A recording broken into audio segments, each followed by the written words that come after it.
Okay, Yes. let's see, okay.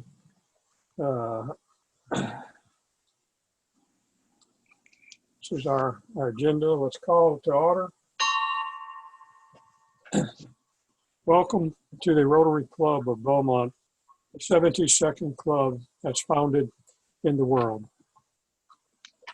We're opening a meeting today with a moment of silence prayer for our friend and Rotarian Bessie Fisher Chisholm, who passed away on Saturday, March 20th. So let's have a minute of some time about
I'm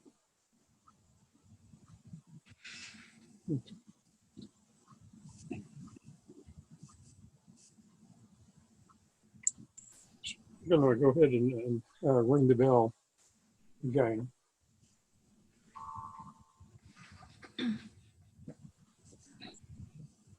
To give our invocation today, we have Lynn Hill, co-owner of Innovation Tech, and leading the pledges will be Wes Shipley, President, Ranchers and Farmers Mutual Insurance Company. So Lynn, you want to go first, and then Wes, you can do it right after Lynn. Good afternoon, Rotarians. Before I pray, I would just like to say a little something. We're going through a difficult time in our country right now, and I'm just going to give my first sense of feeling that I didn't belong. And that was as a child, when I was in elementary school. In my entire school, there was enough children of color like me, that you could literally count them on your hands. So I wasn't there for any other reason, just because that was the school where I lived, where I was supposed to go. So yes, during that time, I'm almost 54, so that was early 70s. But during that time, I was bullied. I was called racial slurs. I wasn't included, in events and gatherings. I'd watch my classmates pass out birthday invitations and they would skip me. Some things, I wasn't allowed to play. And if you remember, how we had homeroom moms back then, well, of course, the homeroom moms treated me differently. If a cupcake fell over or cookie was messed up, that was mine, When things were passed out, we had some, instead of handing me mine, it would get dropped, right in front of me.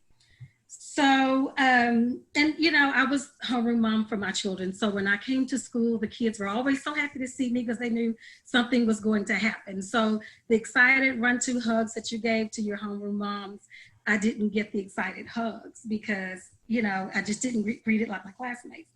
And one of my most vivid memories was once on a field trip. We were getting ready to get on the bus. And we had eaten our lunch and we were getting ready to go. And the homeroom mom turns to us all and says, Last one on the bus is an N baby. And I'm in elementary school.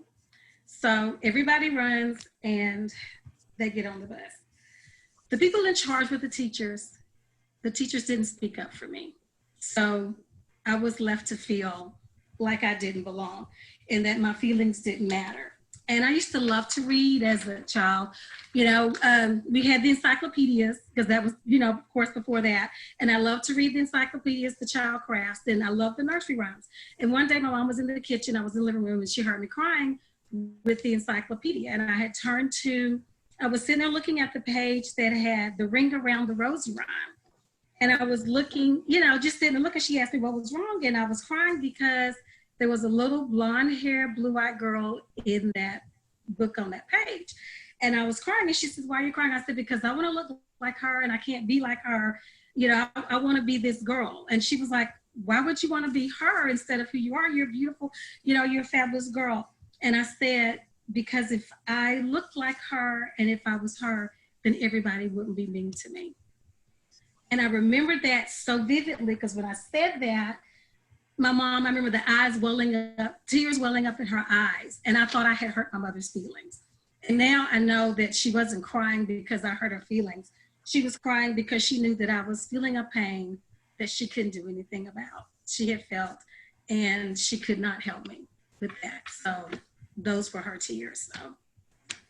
But as we would bow and pray, Father God, we come to you with broken hearts today, asking first if we have said or done or thought anything contrary to your will, that you would forgive us. We ask that you wrap your arms around us all so that we can feel all of your love. We are all your children. You are the creator of us all, and you created us in your image. So we pray that you would give us a heart like yours and that we could have more compassion and understanding like yours. We also know that as we look at anybody in this world that doesn't have the same things that we have, that could be less fortunate than us, that we should look at them and say, "There go I, but for the grace of God." We also pray for all of our leaders of our nation. We pray for our president, the federal leaders, state leaders, and local leaders, that you would give them wisdom and the compassion to guide us through such a difficult time in our country.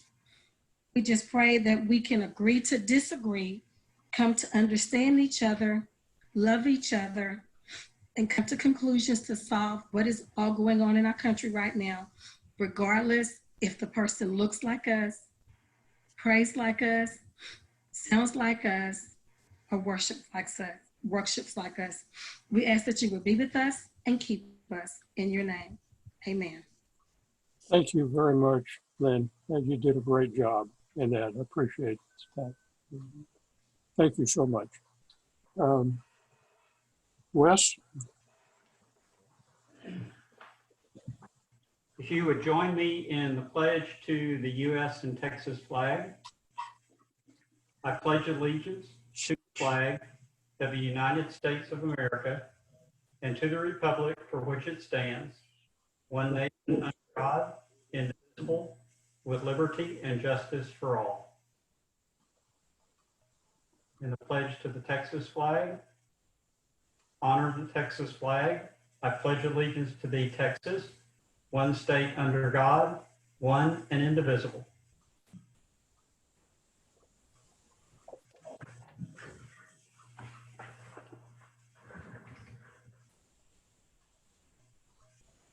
Thank you. Thank you to Wes. That was a good one also. We need volunteers for a service project that's coming up on Friday.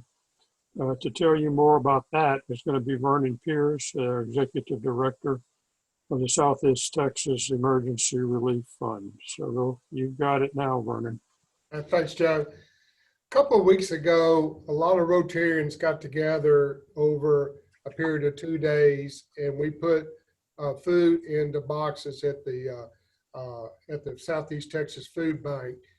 and they were family-sized food buying boxes made to serve families. So they have contacted us, asked us to help distribute those food boxes, and plus milk, plus apples, plus meat. And so I'm sorry to give you such short notice, but they gave me Friday to do that. They're going to do Hardin County tomorrow. And they asked me to lead it for Jefferson County. So at 9 a.m. Tomorrow at the Bauer Civic Center in Port Arthur, we're going to give away 500 boxes plus milk and apples and meat.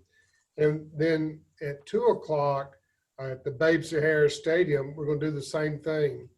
And the way it works is that folks drive up, we'll be getting the word out. They drive up, and we need volunteers to help put the food or milk or apples or meat inside the car, and the client will drive off with that. Very little interaction with the clients during this fire scare, so everybody be remotely, and we'll be doing social distancing.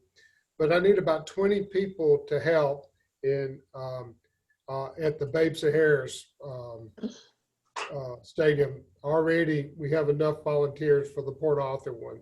So if somebody would like to help, starts at 2 o'clock, probably be over in about 2 hours. I would guess we go to the food runs out, and probably there'll be a pretty good line of folks there. Food bank employees will be there helping also.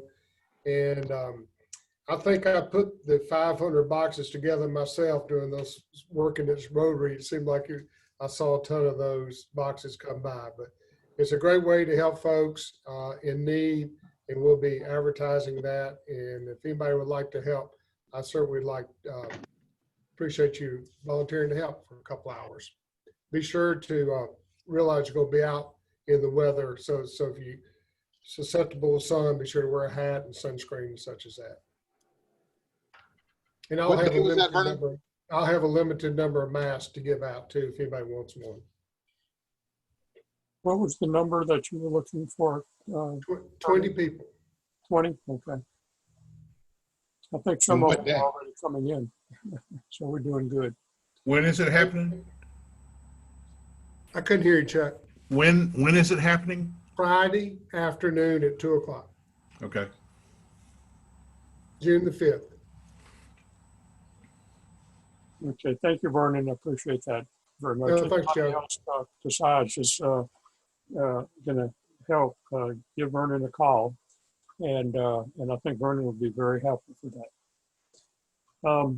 Let's see. The next thing that we have is we have Pat Anderson, who is going to talk to us a little bit about the flag project. You've got it, Pat.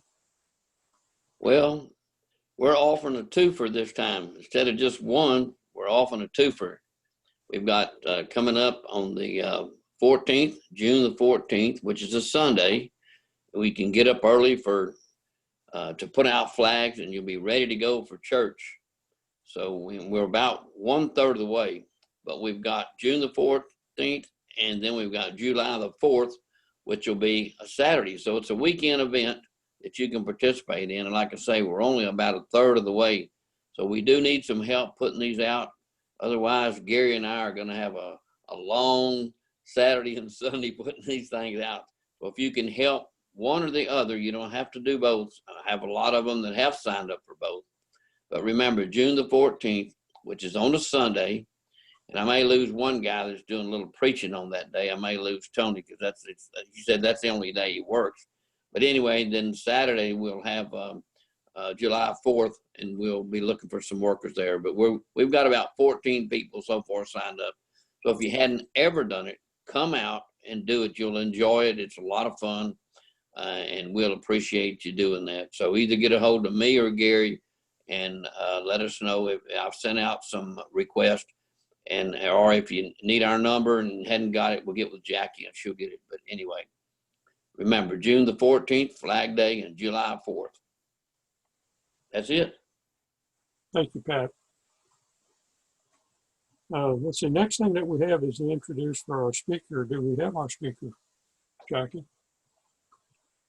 Kevin, were you able to connect with Travis? Proceed. Yeah. Yes, he is en route. He got stuck in a meeting. He will be here in about 12 minutes. He's coming to my office in Brentwood, so it's pretty close. All right.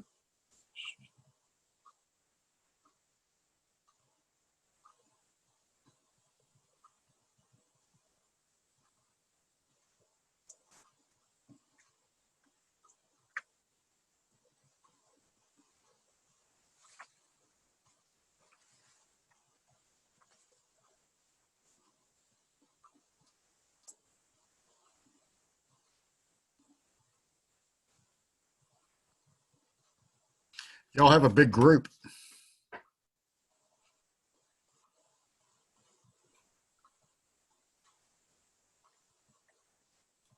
Well, since no one else has spoken up yet, and I'm a past district governor, and we're known for everything wearing out but our tongues. Jackie, you don't have to grab your head like that just because I speak. I am the polio coordinator for our region, which is most of Texas. And I'd like to give you a little bit of information about what's happening with Rotary's polio campaign right now, or actually the worldwide campaign of us and a lot of other organizations. As has been the case in many other things, we've been put on hold to a certain extent. We're not having mass immunizations because we don't want to encourage a bunch of people to get together. And whenever they do those immunizations, it is in third world countries where there are really just masses of people that come together for it. But I want you to know that our efforts are not being wasted. Over the last 5 or 6 years, as we've worked with our partners, we've been developing a lot of skills to deal with polio eradication, but also a lot of other diseases as well. In order to isolate where polio cases might be occurring, also finding polio, just environmental samples, polio, sewage samples, things like that. We've actually, and by this I mean mainly Rotary, a lot of our money has been spent setting up regional laboratories in areas of the world that didn't have anything like that. And so if they try to identify where COVID is trying to break out right now, they're generally using our labs in these third world countries to try to identify potential outbreaks before they get too bad. What we call our program is Polio Plus, and the plus is really things like this, of being able to address other diseases, bring our expertise to those.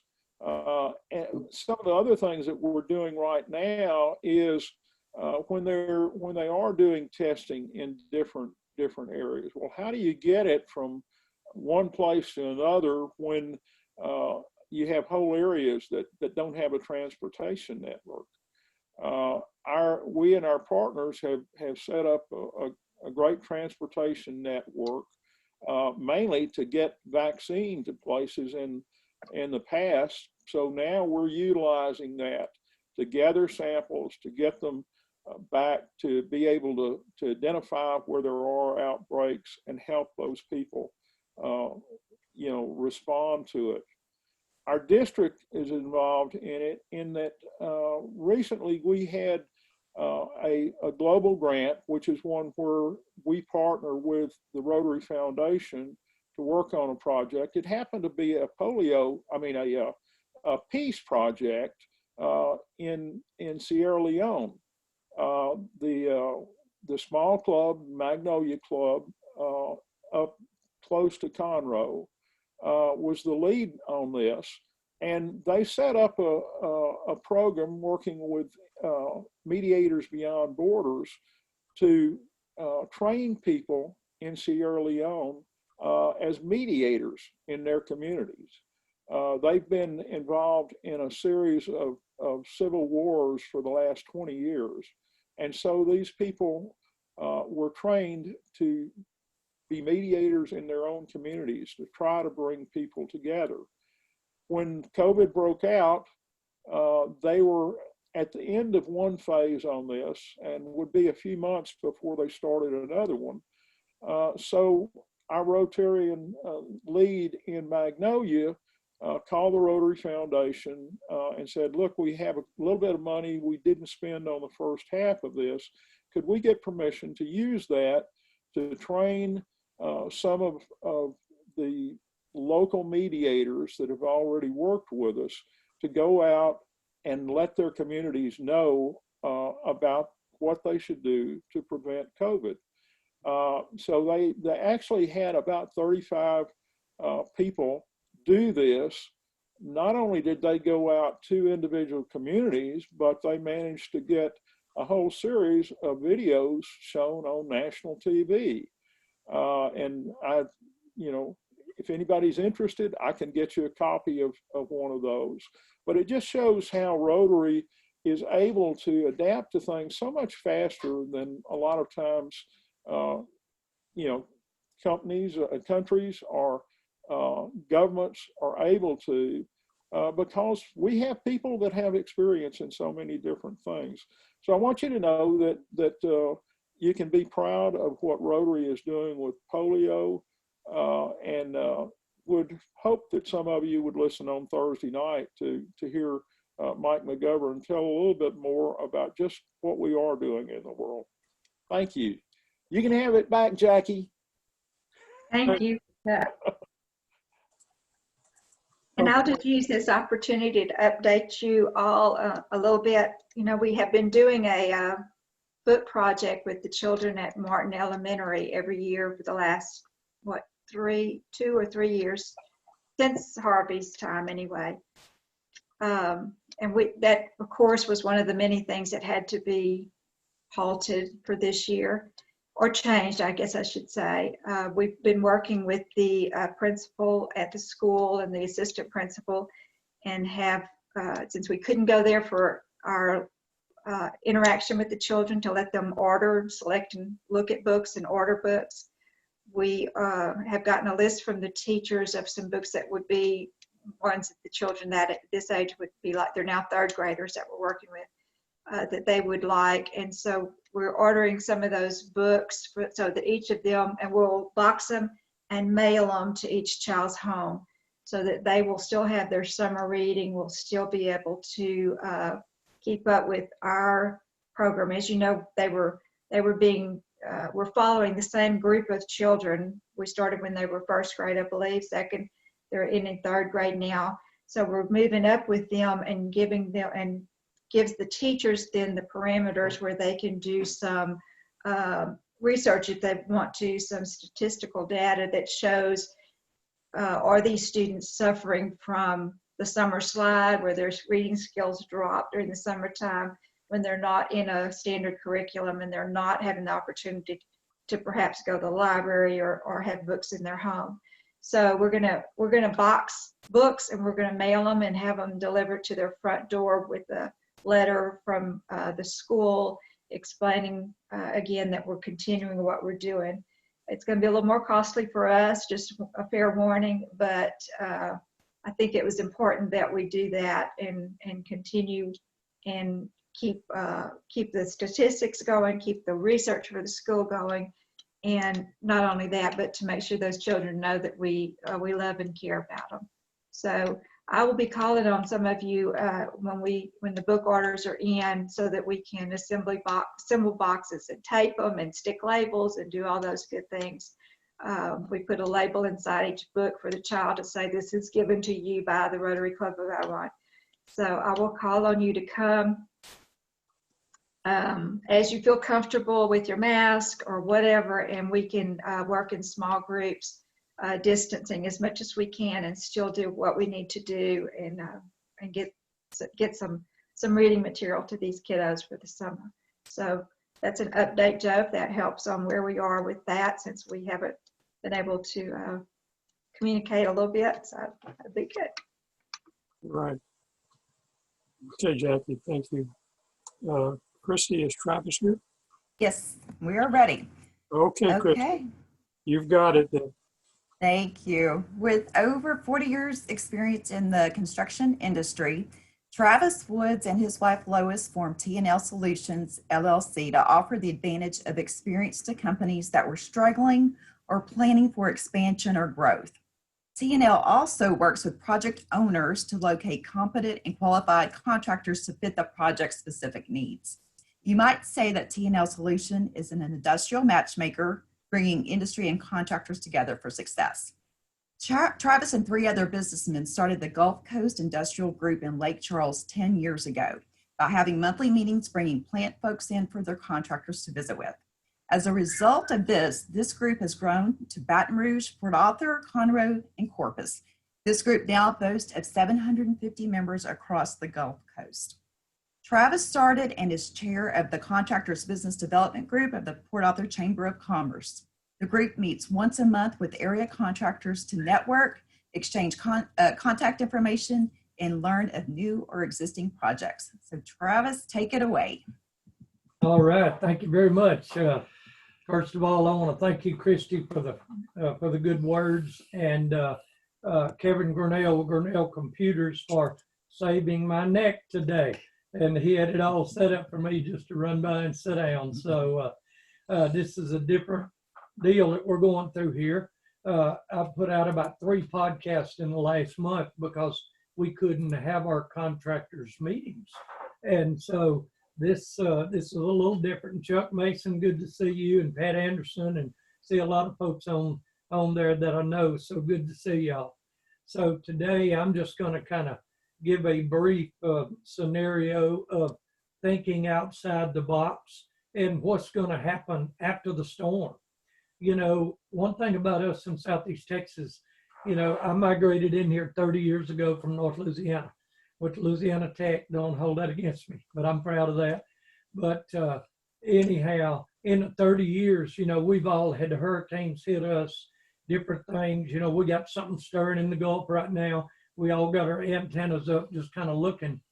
But, you know, we always seem to bounce back and get over it. And right now, that's what's going on because we're doing these podcasts. Instead of saying, no, we're not having our meeting. Yeah, we are. We're going to get together and talk on the Zoom, which is a tremendous tool to be using. But there's so much going on out there around us right now that a lot of you may not be aware of.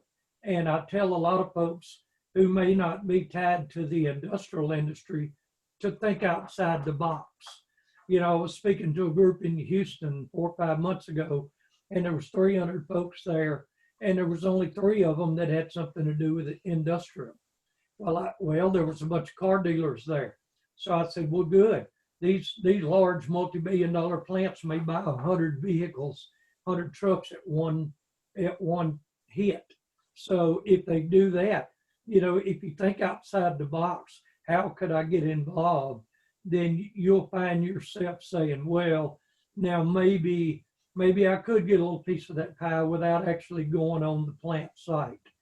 But just to let you know, there's a lot of the plants you may have heard that when the COVID-19 hit, oh, we're going to push our project off till next year.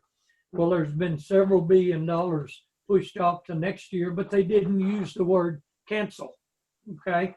Now, some of those projects are sliding back in, and they're going to be kicking off in October instead of 2021. So we've got to be aware, because this COVID thing, we're getting over it. We're going to get over it because we're resilient.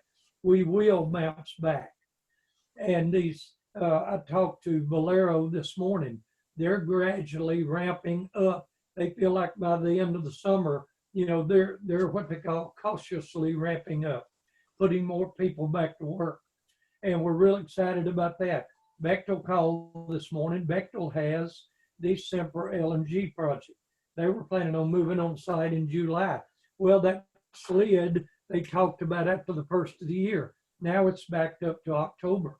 So see, There's tons of these multi-billion dollar projects that's still going to go through.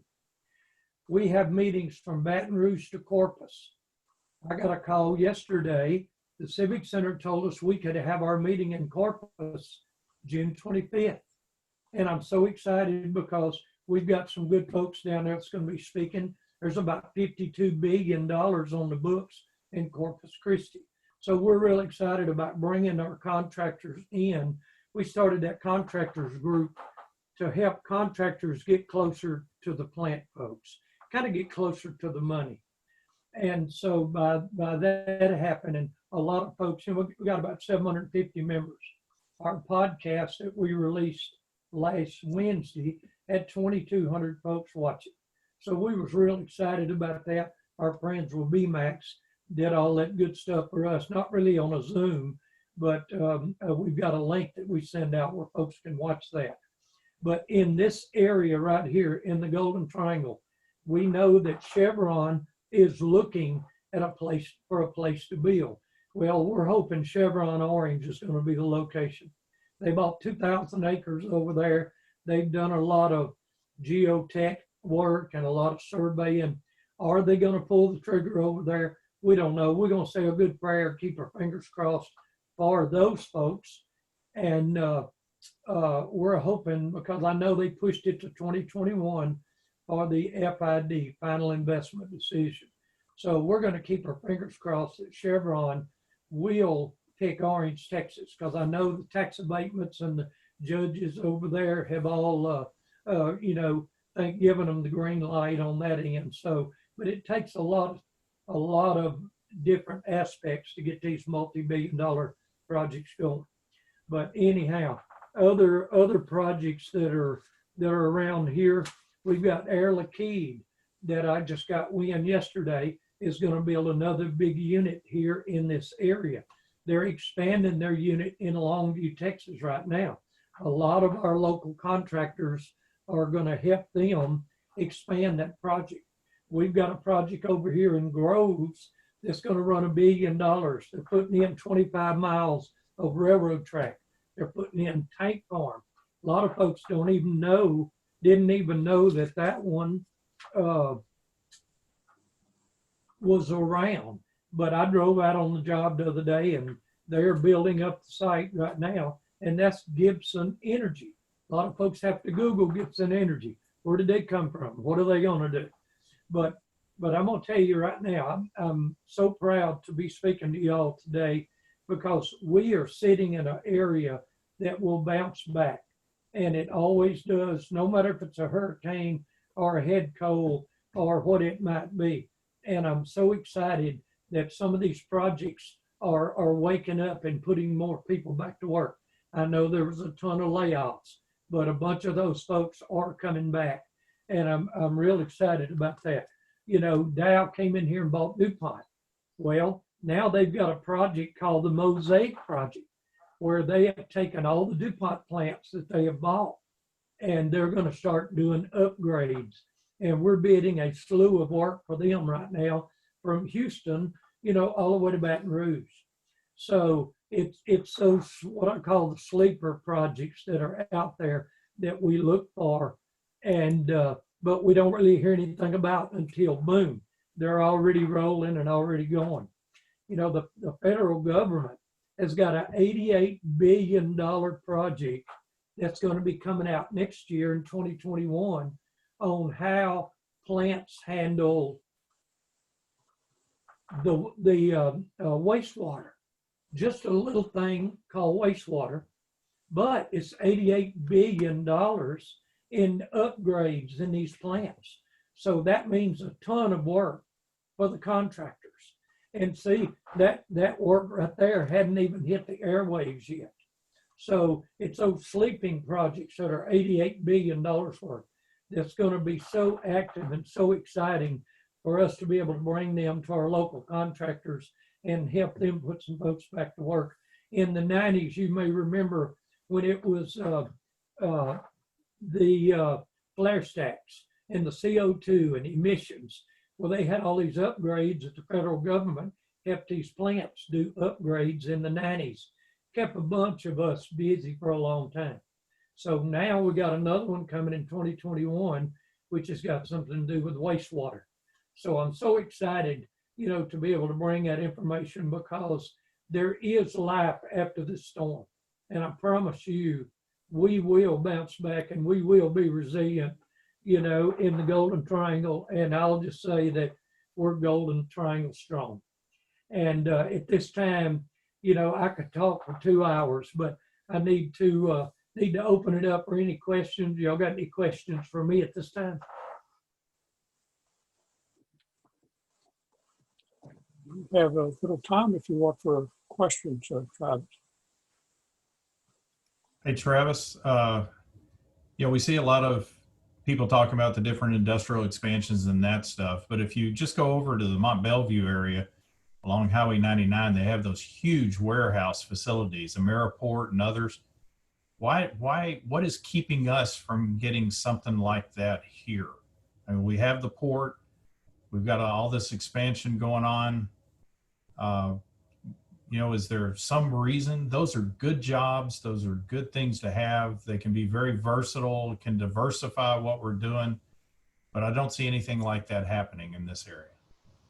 You're talking about on 146 where those big warehouses are and storing. Do you know storage and preservation is a massive undertaking, but it is big money. And you bring up a good idea right there, because we've got Golden Pass, we got Semper, LNG, Motiva, all these folks that will eventually need a place to store items. Let me give you one example right now. Cheniere LNG up and running. They've got 5 trains, building number 6 train. They have a warehouse in Lake Charles at 24 hours a day, 7 days a week, 365 days a year. That warehouse has to have enough material in stock for them to rebuild one of their trains if a train goes down. That is 1,000 48-inch by 48-inch pallets that has to be stored with that material. So if they call and say, hey, we had a tornado hit last night, we got to rebuild train number 3, bring that material to the plant. So you can imagine at 50 cents a square foot, how much that one business venture is for those friends of ours in Lake Charles. So you bring up a good point. We have a lot of warehouse space over here. A lot of it is used up. If there's some warehouse space available out there, they need to be calling me, and I'll get them plugged into some of these plants, because Bechtel is moving in here in October. They're going to buy millions and millions of dollars worth of pipe, valves, and fittings and instruments that have to be kept indoors. So you bring up a good point. I appreciate you bringing that up. Hey, Travis and John, along 99 over there, a big portion of those buildings that you see, those warehouses, belong to Trans Global Solutions. Bill Scott's got a big area of property over there, and you'll see the big, looks like water towers up there that has Trans Global Solutions right here from Nederland, Texas. But he has a lot of big warehouses over there, along with some that he had showed us before that belong to McDonald over there that have a huge millions of square foot of acreage with the warehouses. But it is a local, one of our local guys, Bill Scott, that has Trans Global, that has a bunch of those warehouses. I was really shocked when I went by there here about a week or so ago. Right. You bet. Well, Venture Global LNG is building a new plant in Cameron. They couldn't find a place to store things because going up Highway 27 to Lake Charles was a nightmare. So we plugged them into some folks down in St. Mary Parish, and they're able to store items down there and bring them in on water, keep it off the street. So that's a tremendous deal right there too. Sure is. Any other questions? Well, thank you, Travis. Appreciate all that you've done here. I want to thank you for presenting such an interesting and a really an informative program today. To express our appreciation to you, we're going to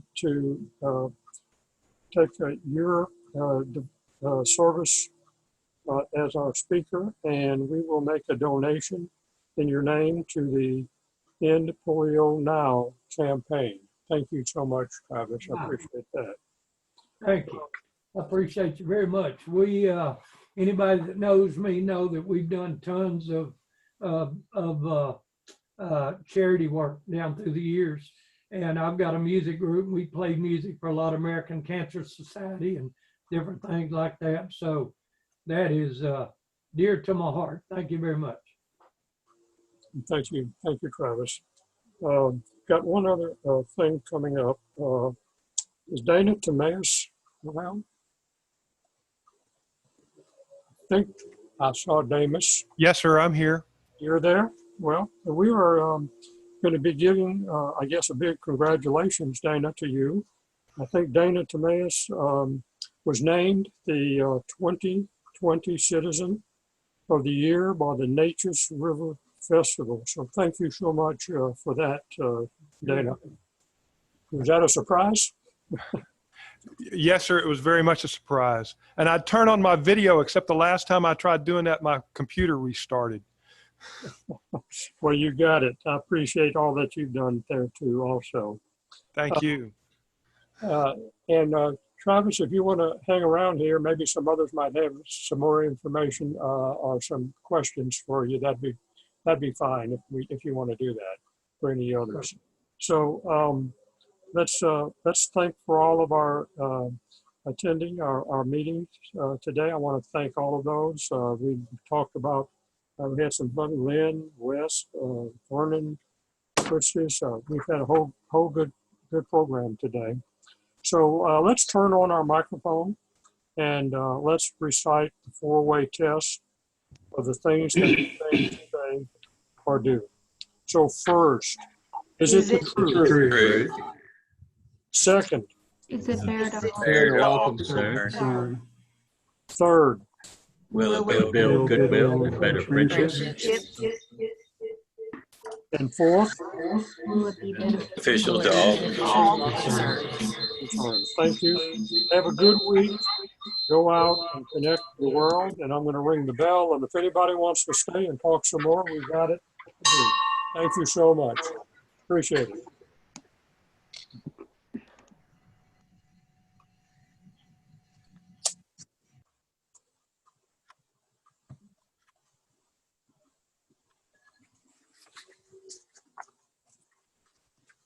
anyone staying on for Travis?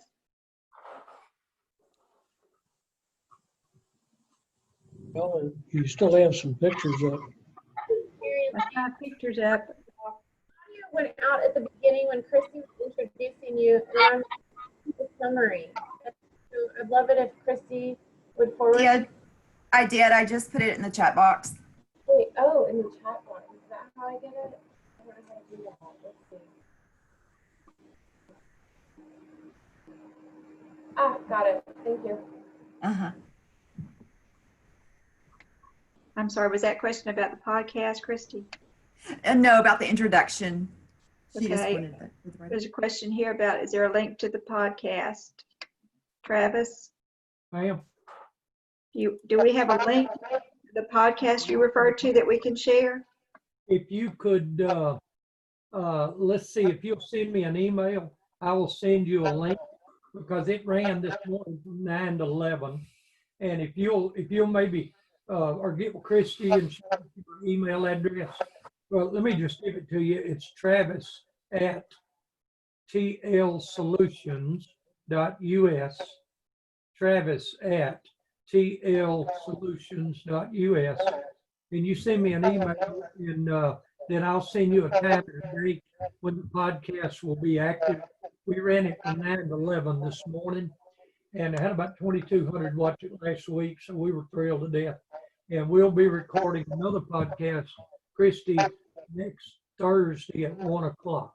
So if you'd like to get involved there with me, Christy, and help out, then I appreciate it. And same place, you know, and but that'll be released in a couple of weeks. But I'd if you folks go on there, the podcast lasts for about 1 hour, and we cover projects from Baton Rouge to Corpus. So we'd be tickled to death to have y'all watch it. Mr. Domino, how you doing? I just saw you. We're here. We're doing good. Sir, good to see you. Yes, Travis. Good to see you too. Anybody questions? Right? Travis, did you bring your guitar with you? Can you play us a couple of tunes? Well, you know, I need to bring my cotton picking guitar. I do. Yes, sir, but I didn't today. I appreciate your presentation today. Thanks for being with us. Yeah, Well, thank very good. Very much. Appreciate it very much. There are several other thank yous in our chat box for you, Travis. We appreciate you making it. Yes, ma'am. You bet. Well, sorry I was a little late. It was very interesting and glad to hear all the positive information that's going on. That was so different from what we've been hearing. So appreciate. Yes, ma'am. Yeah. You bet. I tell folks, turn the TV off and get outside and let the wind blow in your hair and you'll feel a lot better. Exactly. Okay. Thank you very much. Signing off. Okay, thank you. Thanks. Thank you. Good to see you, Tim. Okay, Mr. Travis, I will, if anything else comes up, I will forward to your email, okay? Okay, thank you very much. I appreciate it. Very glad to have you. Thank you, Kevin, for your help. Thank you. My pleasure.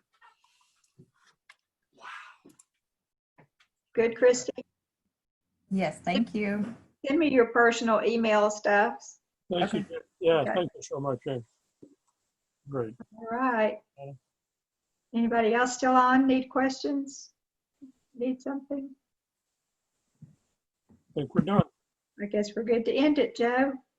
See you soon.